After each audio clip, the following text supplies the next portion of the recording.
بسم الله الرحمن الرحيم. آمن الرسول بما أنزل إليه من ربه والمؤمنون كل آمن بالله وملائكته وكتبه ورسله لا نفرق بين أحد من رسله وقالوا سمعنا وأطعنا غفرانك ربنا وإليك المصير.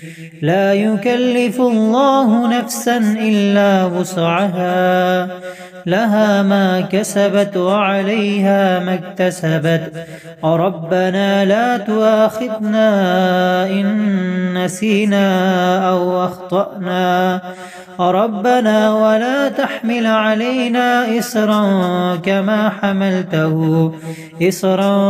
كما حملته على الذين من قبلنا ربنا ولا تحملنا ما لا طاقة لنا به واعف عنا واغفر لنا وارحمنا أنت مولانا فانصرنا على القوم الكافرين.